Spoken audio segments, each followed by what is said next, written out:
All right, welcome everybody once again to Practicing the Pause with Phil.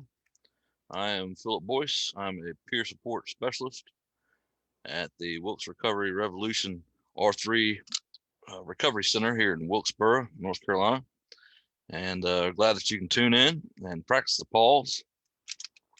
And so I invite you now just to have a seat, maybe turn off any distractions that you might have, and let's get ready to practice the pause. You might be wondering, what is practicing the pause? Well, I believe that self-care is important. I believe that our own personal wellness and well-being is important. I think for us to better experience that is to take a time out and really tune in to our own needs, our own self-care. And so by practicing the pause, we take a time out from all the stress that we have going on, all the busyness and hurriedness, and we just take a time out. We take some special time for ourselves to really tune in, like I said, to be mindful of our need, to bring awareness to self-care. And so as folks, I hope, are beginning to tune in as they're scrolling down on Facebook and tuning in to Practicing the Pause, I'd like for us to, like I said, get situated and find a good, safe place, a nice, quiet place that you'll be able to tune in and practice this pause. And so today I would like to begin with a loving kindness meditation. We've done some of this in the past, and for me to really settle in and to quiet down myself and all that, I try to create a good environment. Create a good environment around you. For me, I like to get some hot tea, and I like to light a candle, and just really, create that environment where I can just tune in and be still and be able to practice the pause. And so I said today I'd like to begin with a loving kindness meditation.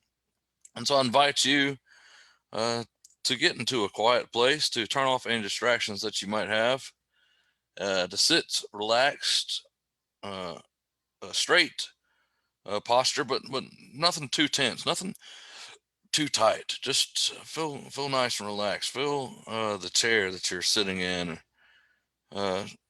Just become relaxed.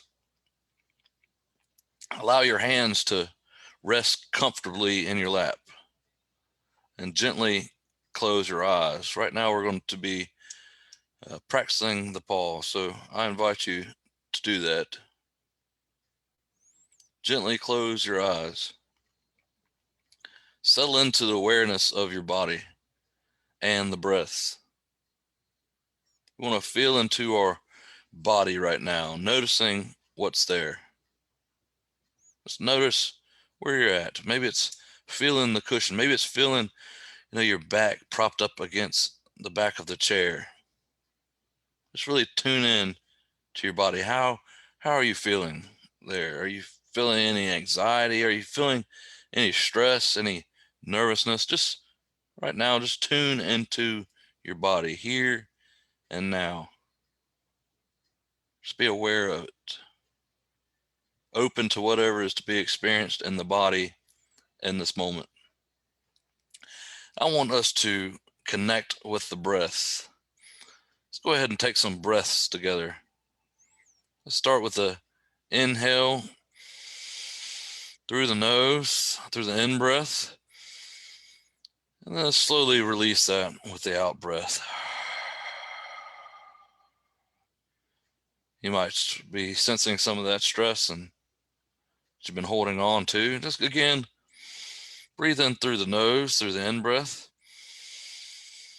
Nice gentle flow of in breath there. Really connect with your breath, and then release the out breath. Release some of that stress that you might have noticed that you're holding on to. Just really tune in to your breath right now. Connect to your breath. Notice the wave-like movements of the belly. Let's breathe in again there. The in breath. through the nose, and then release through the out breath.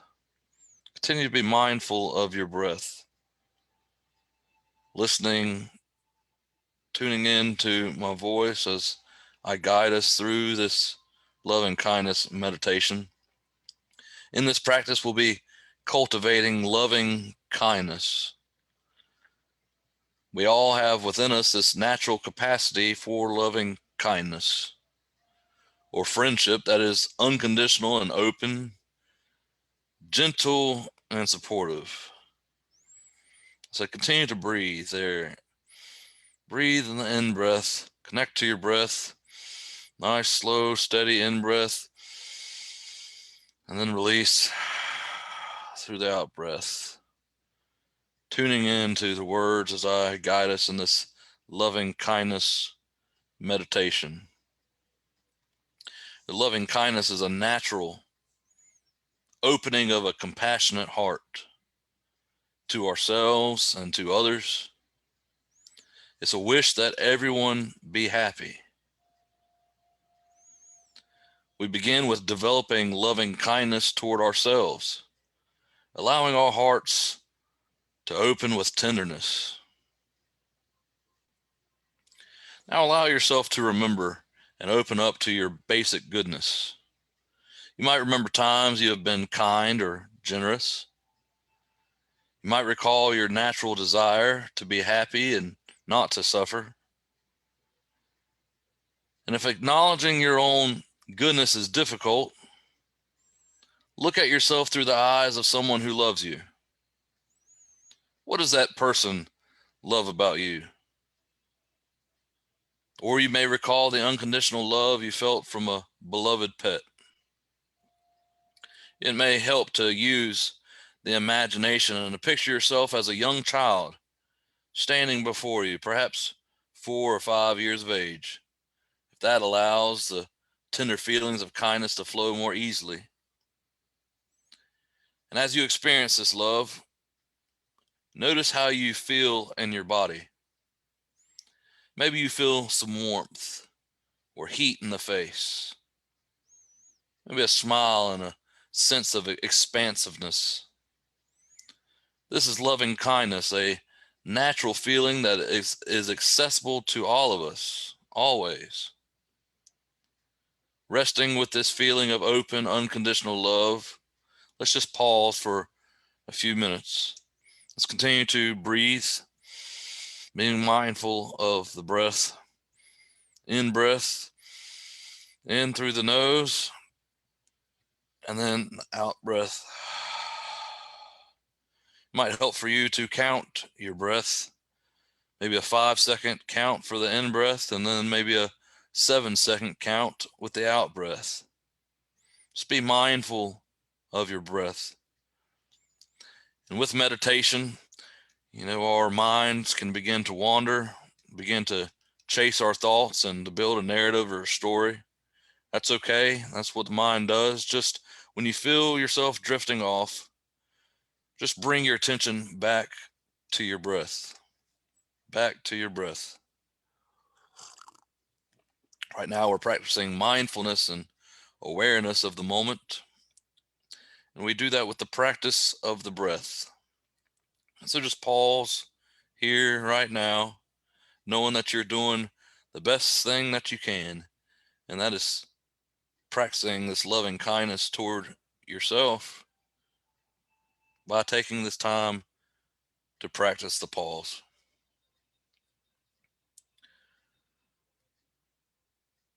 Let yourself bask in the energy of loving kindness, breathing it in and breathing it out, inviting feelings of peace and acceptance.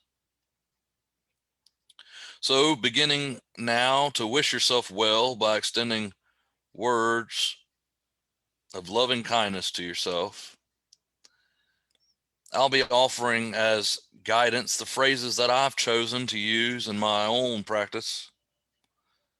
You're invited to alter these phrases and choose whatever words express your wishes of loving kindness toward yourself and others. And now, offering these words in your mind for yourself, you could say these words after me. Think these words. May I be filled with loving kindness.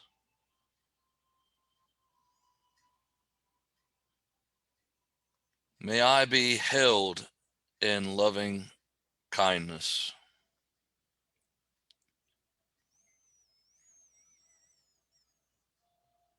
May I feel connected and calm.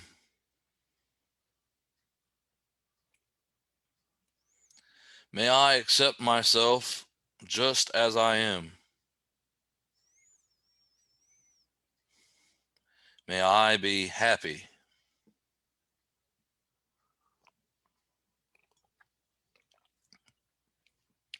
May I know the natural joy of being alive.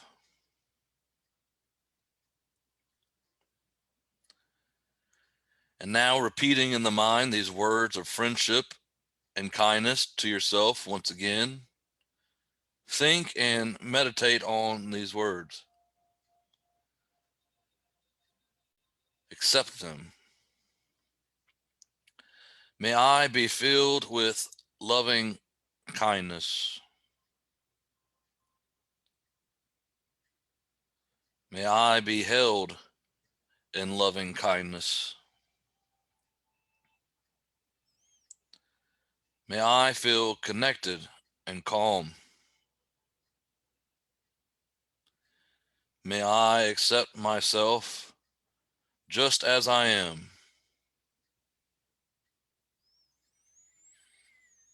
May I be happy. May I know the natural joy of being alive. Are you continuing to breathe as you listen to these words? Are you continuing to be mindful of your breath?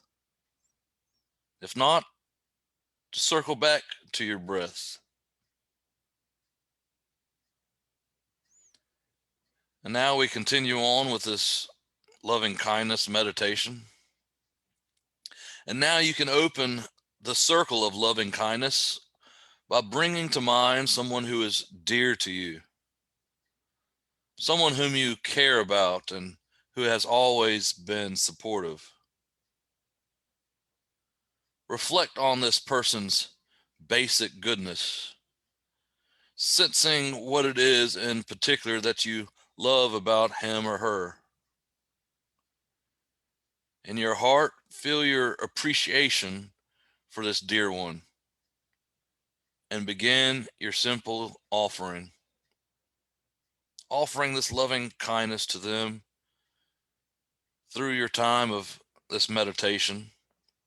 You want to be broadcasting this out to them.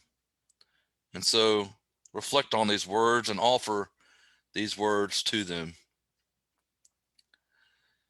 May you be filled with loving kindness.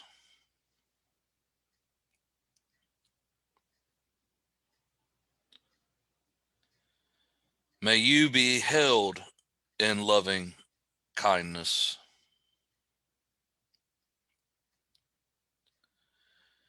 May you feel my love now.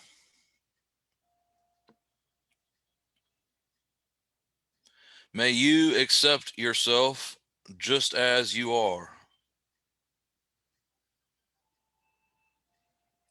May you be happy.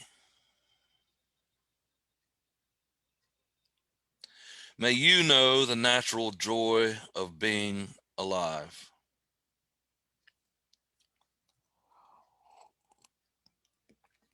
Continue to be mindful of your breath. In breath, nice, smooth. In breath through the nose. And then release with the out breath. And now bring to mind a neutral person. This is someone you might see regularly but don't know well.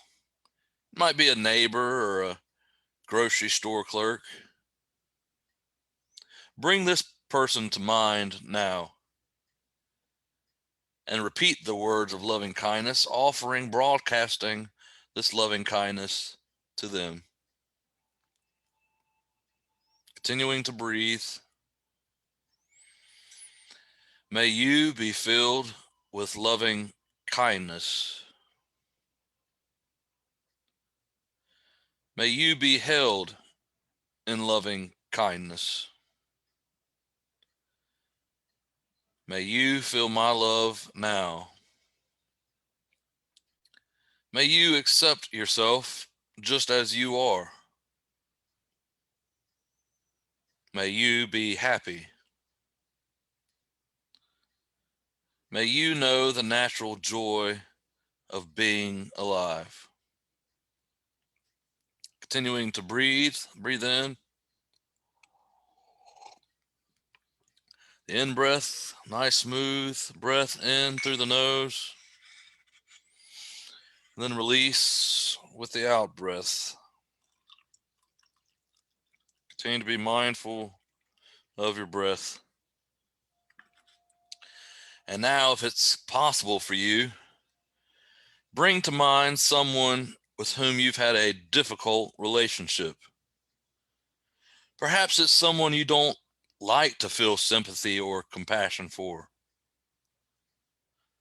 Seeing if it's possible to let go of feelings of resentment and dislike for this person. Reminding yourself to see this person as a whole being, deserving of love and kindness. As someone who feels pain and anxiety, as someone who also suffers. Seeing if it's possible to extend to this person the words of loving kindness in your mind.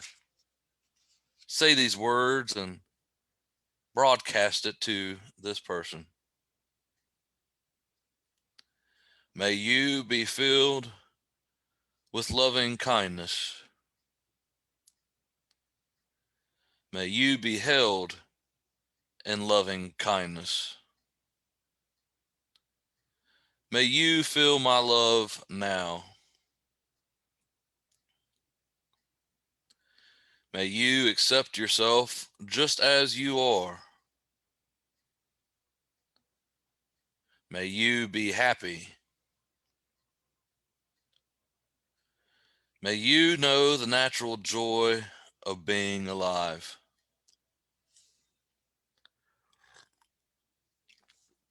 Continue to breathe in through the nose, out through the mouth, the out breath. And now allow your awareness to open out in all directions. To yourself, a dear one, a neutral person, and a difficult person. And of all beings, humans and animals living everywhere, living in richness, poverty, war, peace, hunger, abundance, aware of all the joys and sorrows that all beings experience. Broadcast this out, bring awareness, and broadcast it out in all directions to all beings. Think on these words, reflect on them. May all beings be filled with loving kindness. May all beings be happy. May all beings awaken and be free. May all beings be happy. Continue to breathe. And now bringing this practice to a close by coming back to extend kindness to yourself, sitting for a while and basking in the energy of loving kindness that may have been generated here. We take just a minute to pause. feeling our breath, being connected with our breath, breathing in, breathing out.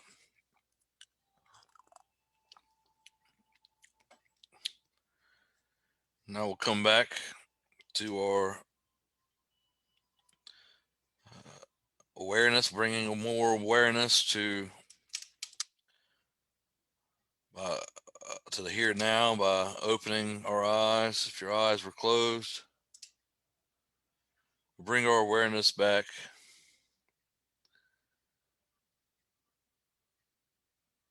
Feeling grateful, feeling refreshed. I hope you feel refreshed by pausing. I think that's the power of practicing the pause and meditation. And hopefully we're beginning to see a difference in how we handle daily activities and situations, how we handle interactions with others. You'll feel this rejuvenation and really feel the power of experiencing and practicing the pause. And that's what this is. It's practicing the pause on Wellness Wednesdays, every Wednesday from 2 to 3. Practicing the pause. And what we do is we talk a little bit about wellness, and we learn about some of these tools that we can use, like breathing and meditation, to better practice wellness. Wellness is a quality of life. Wellness is a quality of life. And here at the R3 Recovery Center, we try to discuss wellness and live it out. We hold to SAMHSA's Wellness Initiative, which envisions a future in which people with mental or substance use problems pursue health, happiness, recovery, and a full, satisfying life in the community. It is a pursuit. We have to go after these things. We have to go after our health and happiness and recovery and a satisfying life in the community. And I believe by looking at wellness and by understanding what wellness entails and what that means to us, we can better be on this path of this pursuit of wellness and self-care and well-being. And every aspect of wellness can affect a person's life. We look at these dimensions. There's these dimensions, 8 dimensions that we look at, and each are interdependent, as we'll see here. And each person's path is different and unique. And so here we see that every aspect of wellness can affect a person's life. And we look at this 8 dimensions of wellness. It's this wellness wheel. And on that wellness wheel, you have different dimensions of a person's life, such as emotional, intellectual, occupational, social, financial, physical, spiritual, and environmental. And here I try to show what each of these dimensions are, what they entail, what they mean, how do we apply these to our lives. And so when I'm teaching these, a lot of times I'll go back over this material because I think it's important for us to really have a good grasp of what these mean and what they mean to us. And so every aspect of wellness can affect a person's life. These 8 dimensions here, they're all interdependent on each other. And so working toward all of these in one way or another is a great goal because wellness relates directly to the quality of a person's life. Quality. Right now, how would you say is a quality of your life? I think by looking at each of these dimensions, it helps us to see the quality of our life.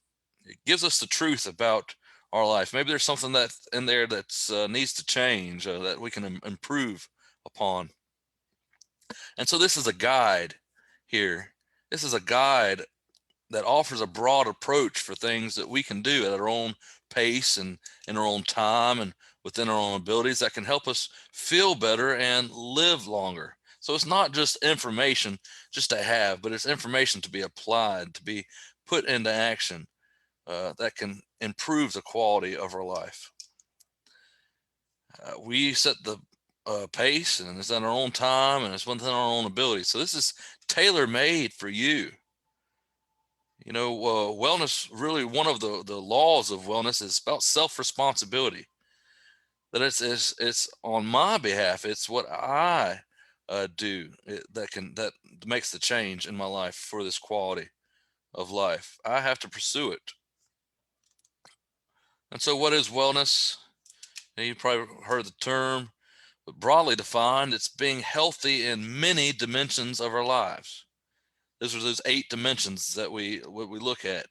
So it's being healthy in all of these dimensions in our lives, being healthy in many dimensions of our lives.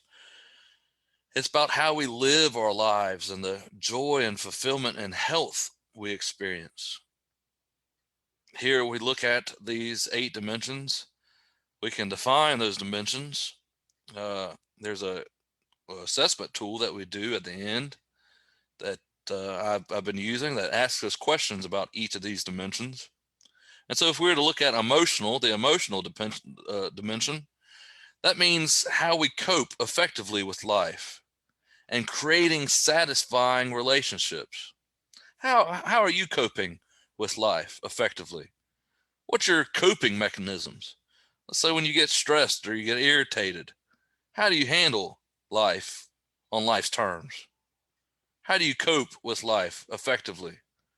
What about communication? Are you yelling at others, or are you able to calmly express your point of view?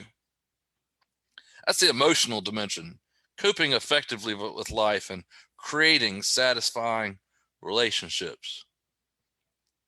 Another dimension is a financial dimension. You see that there on the right. Financial dimension. That's a dimension of our life. And that talks about satisfaction with current and future financial situations. And so maybe it's our finances that we need to adjust or readjust. Maybe that's out of balance.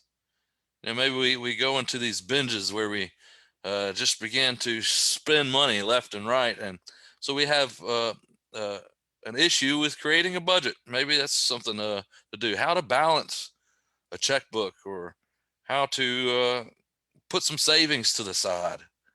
Financial dimension. And like I said, these are interdependent. And so if one is out of whack, out of balance, then it can affect the others. And so let's say, I'm spending things that I shouldn't be spending. Then I get all stressed because, I'm short for the week on whether it's paying rent or, buying groceries.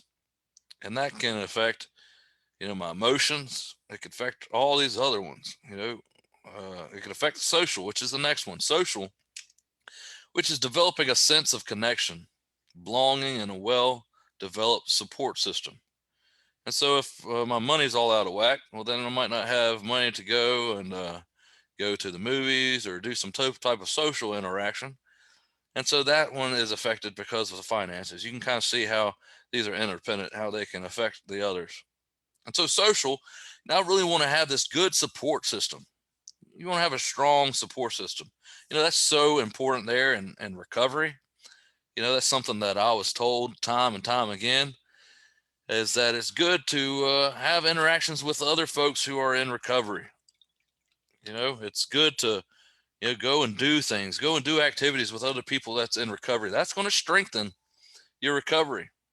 Here at the R3 Recovery Center, I believe here in a week, YPR is having a tube. They're going tubing. And so that's good just to get with others who are in recovery. That can strengthen your own recovery. In recovery, we have to take a lot of things out. And so it's important to replace those things with things that's going to improve your wellness.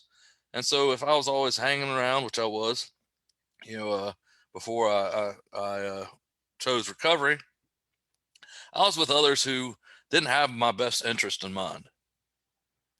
And so I had to take those folks out of my life. I had to avoid those things, people, places, and things.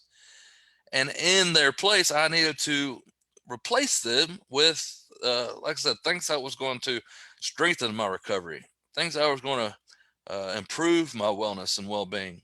And so people in recovery who are serious about recovery, those are those people who I needed to form these social interactions with and go on these activities and go on these events. And that was challenging in itself to step out and to do things. That was a real struggle in the beginning, but it's something I needed to do. So maybe that's an area that you might want to strengthen, is really develop this a well-developed support system. That's what social dimension is. It's developing a sense of connection, belonging, and a well-developed support system. Another dimension is spiritual dimension. Spiritual dimension. And that's expanding our sense of purpose and meaning in life. Expanding our sense of purpose and meaning in life.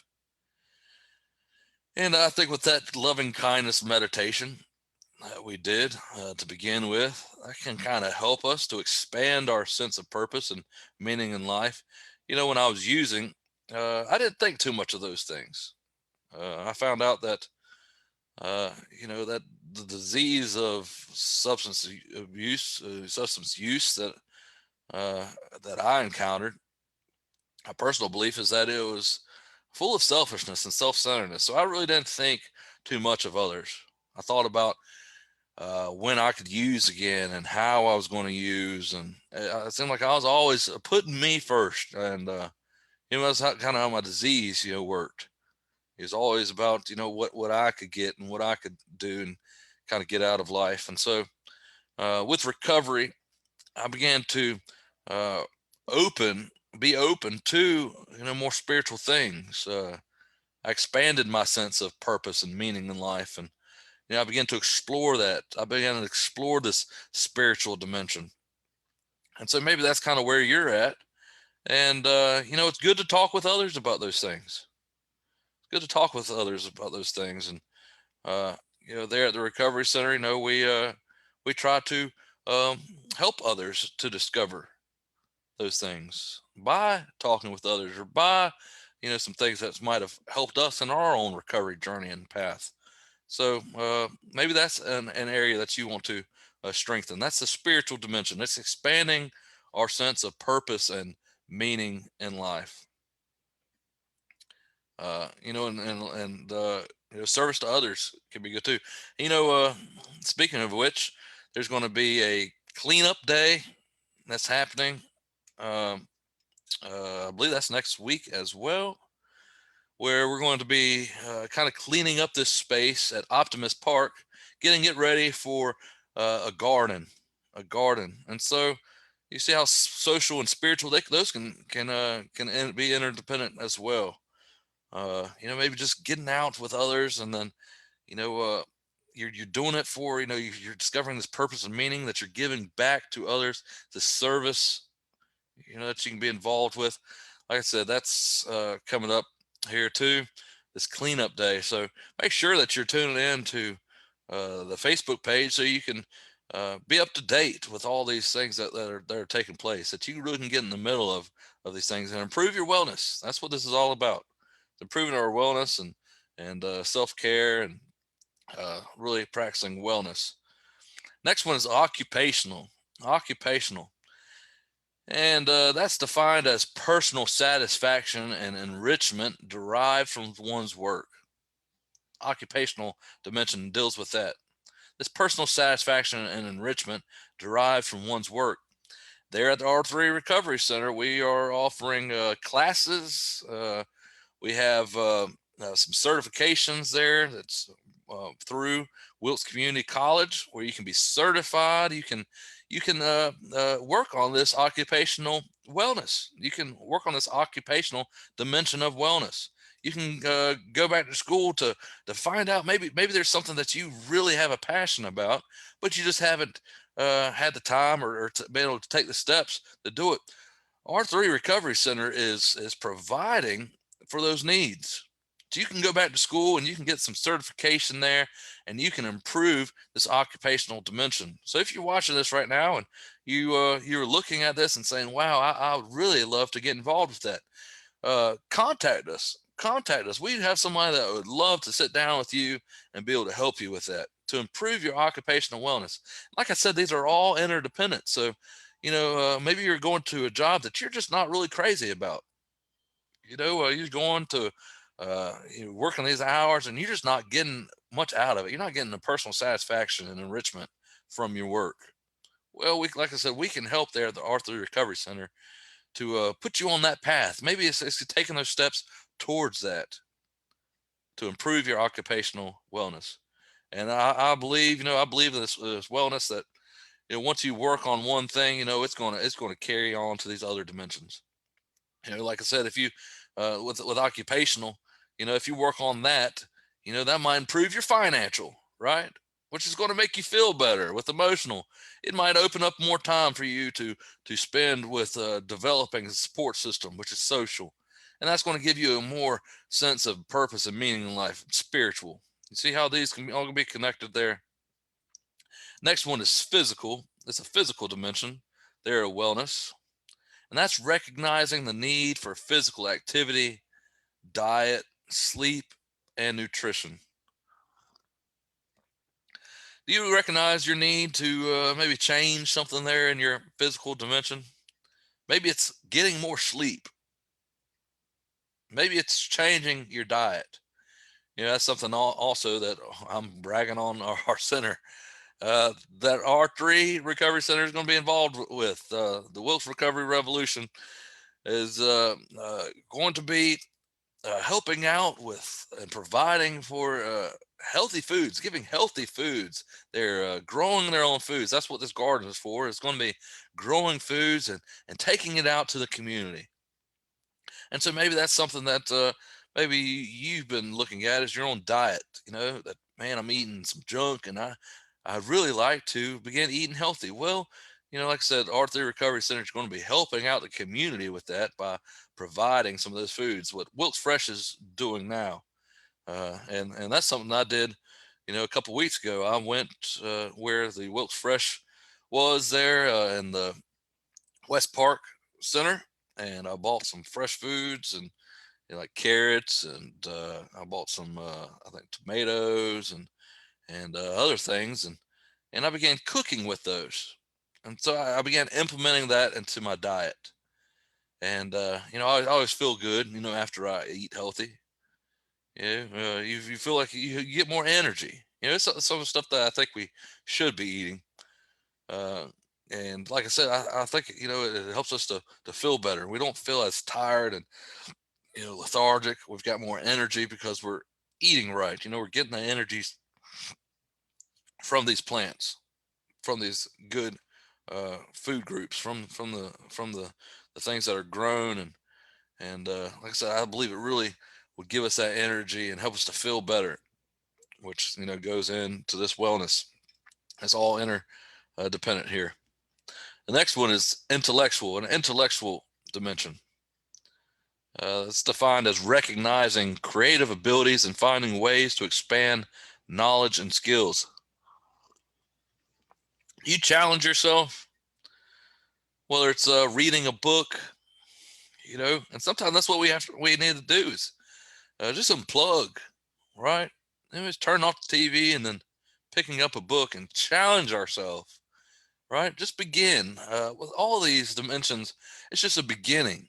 It's taking a small step, So whether it's physical, whether it's, it might just be going through a walk in the woods, say set a time, right? Say I'm going to go today and I'm going to walk for 30 minutes. And then maybe this next week I'm going to go and I'm going to walk for 40 minutes. Here's these small goals that get us to where we're going.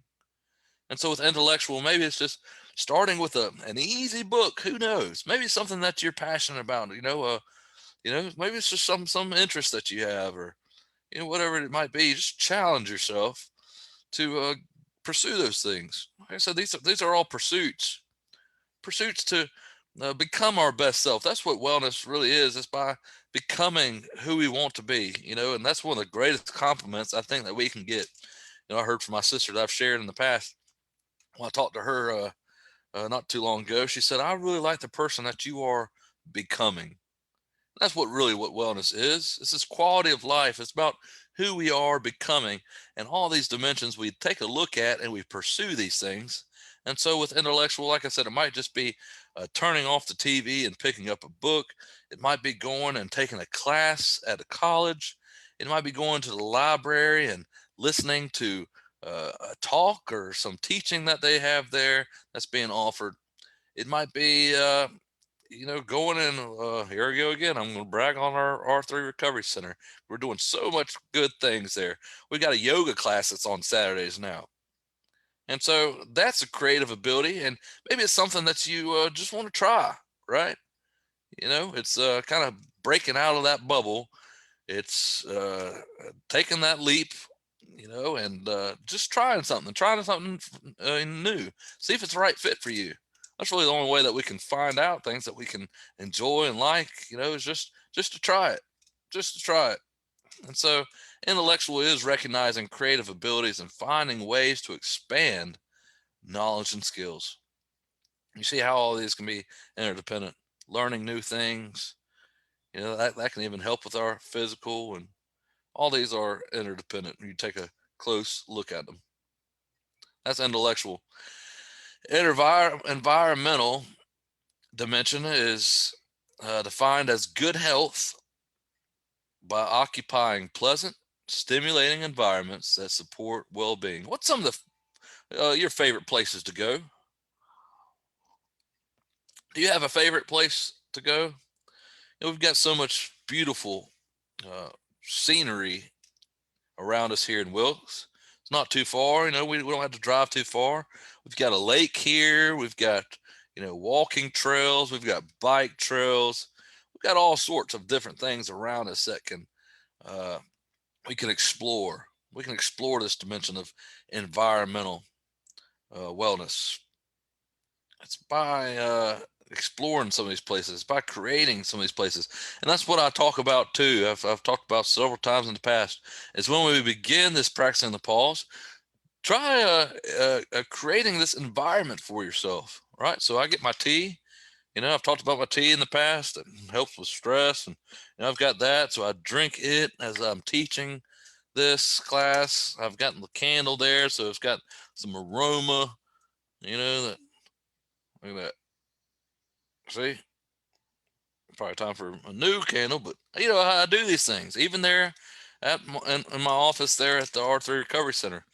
I've gotten several compliments of people who come and visit, and they sit in the office and they say, "Wow, this is just so peaceful." I create that peaceful environment with lighting, and with, I got some candles there, that has aroma there, all sorts of things that can help create that environment. I've said it in the past. I'll say it again. I need as much help as I can get. Right? I want to explore this wellness. I want to go after it. I want to pursue it. I want a good quality of life. Like I said, that's what wellness is about. It's by pursuing these things. That's why there, a couple slides back, I put that pursuit of happiness. Right? That's there, and we just celebrated July 4th. And it's something that we have to go after. We go after these things. Pursuit of happiness, pursuit of wellness, pursuit of self-care. That's what we're doing here today. We're practicing the pause. We're pausing. We're taking this time out for ourselves to really find out more about ourselves and the things that we can improve upon to be our best self. I really like the person you are becoming. So all these are interconnected. We've talked about that. Yeah, a big part of wellness is creating balance.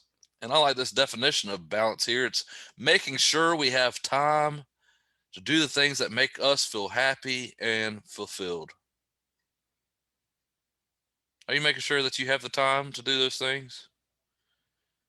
I'm so happy that some friends of mine were able to go and take a vacation and create that time, to create that space, is very well much uh, deserved, and I'm glad that they were able to do that. It's taking the time, creating this balance, making sure that you have time to do the things that make you feel happy and fulfilled. Each one of us is unique, so how we create this balance, how do we rebalance ourselves and adjust is going to look different. You know, each one of us has different habits and routines. We really want to make sure that those are manageable. You want to have manageable habits and routines, and just keep on swimming. You know, this is a pursuit, so if you kind of fall off, just get back on again. It's kind of like that breath, right? So when we begin breathing with that breathing exercise, our mind wanders. It's just about going back to the breath. You're aware that your mind wandered. You're aware that that happened. Just go back to your breath. Just keep on swimming. This is a pursuit of these things, of becoming your best self. And I really like the person you are becoming. You feel now, since maybe some of you have continued to look at these dimensions with me, do you feel like you're having a better grasp of what these dimensions are and what they entail? I hope so. I think that I'm understanding it a little bit more, a little bit better now. And, I like practicing the pause. I like practicing the pause with you all. I like taking this time in the middle of the week to practice the pause and taking time to rest and relax and get some downtime and really learn and look at wellness. And I hope you do too. I hope that it's making a difference in your life. We're here for you there at the R3 Recovery Center to offer some advice and support. Maybe you or someone that you know is looking for help, that you're looking for wellness, whether it's with substance use or mental health challenge. We're here to offer advice and support. We have peer support specialists who have lived experience uh, with these things, and they'll be happy to sit down and talk with you. Just know that you're not alone. You're not alone. And by knowing that there's support, that can help us to gain and build confidence, and we can begin to make progress. When I was using substances, it felt like I dug myself this hole, and it felt like it was so hard to get out of, and I needed that help. And I'm so glad here at the R3 Recovery Center that we're able to help our community and those around us. So if you're looking for wellness, if you know someone who could uh, could use our services, feel free to come by. We're a walk-in center. We're open Monday through Friday from 9 to 5. And like I said, we have peer support specialists who have lived experience who'd be glad to talk with you. And support groups are good. So I utilize a support group, and it's a chance to support others. So you get this supportive input from support groups, and then it also gives you a chance to support others. And so you really have to see it's this like a circle effect. I get and then I give. I get and I give. You know, and and also support groups are good because people can offer and suggest other services or resources. And so you don't have to do this thing alone. There's support that's available, and we can help find support for you. Uh, and give you that help in that area as well. But we can find supportive people in many places, many places. So good. Uh, Routines and habits. I like that quote by Aristotle. We are what we repeatedly do. Excellence then is not an act, but a habit. And so I hope that you are making a habit of practicing the pause, practicing this time, with me. I'm glad that you're here and practicing the pause here, but I hope that you're also doing it uh, on a daily basis. Hopefully, more than that, you're able to practice a pause. But it's good to be with you and practicing the pause again today. And so hope that you've been mindful of these things, these dimensions that you're learning, and feel free to write me if this is helping you. And we're there at the Recovery Center, like I said, and make sure that you follow us on social media. We've got a YouTube page, we got a Facebook page that you're staying aware of what we're doing there. So hope that you have a good rest of your Wednesday, and I'll see you next time. Bye-bye.